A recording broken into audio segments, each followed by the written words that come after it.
पश्चिम बंगाल से कई बार ये बात आई है कि वो होने नहीं देंगे एसआईआर।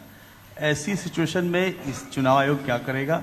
पश्चिम बंगाल खासकर टीएमसी के नेताओं ने कहना शुरू कर दिया है कि there will be blood bath in West Bengal if voters are deleted. तो ऐसे में what will election commission do to counter and restore faith, because West Bengal is different as compare to other states. West Bengal की बात एक बार दोबारा उठी है तो मैं एक बार और स्पष्ट करना चाहता हूं कि संविधान के अंतर्गत हर संवैधानिक संस्था को अपना दायित्व निभाना होता है। आर्टिकल 324 सब क्लॉज 6 के तहत मतदाता सूची तैयार करने के लिए या मतदान कराने के लिए जिन भी चुनावी कर्मियों की आवश्यकता चुनाव आयोग को होगी वो राज्य सरकार मुहैया करा के डेपुटेशन पर देने के लिए बाध्य है।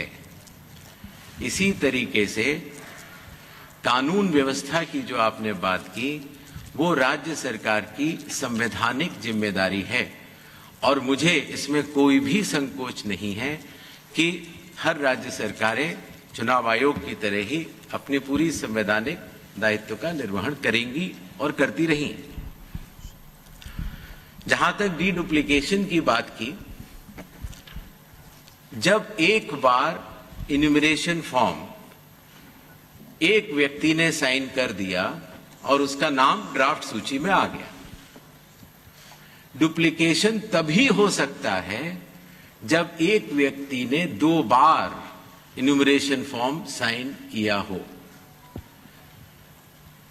आपके माध्यम से मैं देश के सभी मतदाताओं को यह बतलाना भी चाहता हूं कि हो सकता है कि आपका किसी पुराने जगह वोट अगर बना रह गया हो तो आपके पास घूमते फिरते वो इन्यूमरेशन फॉर्म भी आएगा, लेकिन आपको सिर्फ और सिर्फ एक इन्यूमरेशन फॉर्म पर ही दस्तखत करके जमा कराना है।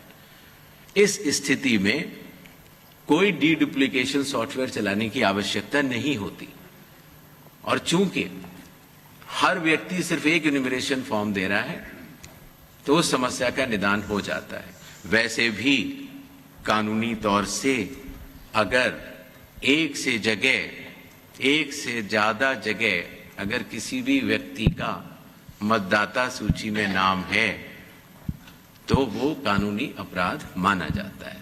इसीलिए चूंकि पहले के विगत वर्षों में चूंकि माइग्रेशन इतना ज्यादा हुआ तो शायद इतना ध्यान नहीं दिया हो लोगों ने, लेकिन अब एसआईआर के बाद मेरा निवेदन रहेगा सभी मतदाताओं से कि वो ऐसा करेंगे और बिहार में सभी ने इसका स्वागत भी किया और बड़े अच्छे तरीके से हुआ।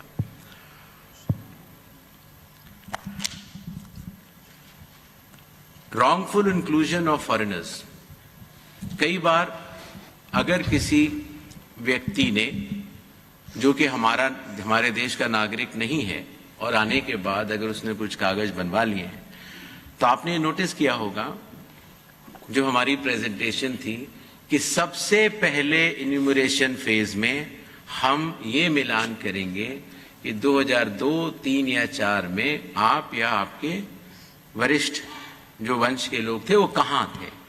अगर उससे मिलान हो जाता है तो फिर ये बात खत्म हो जाती है।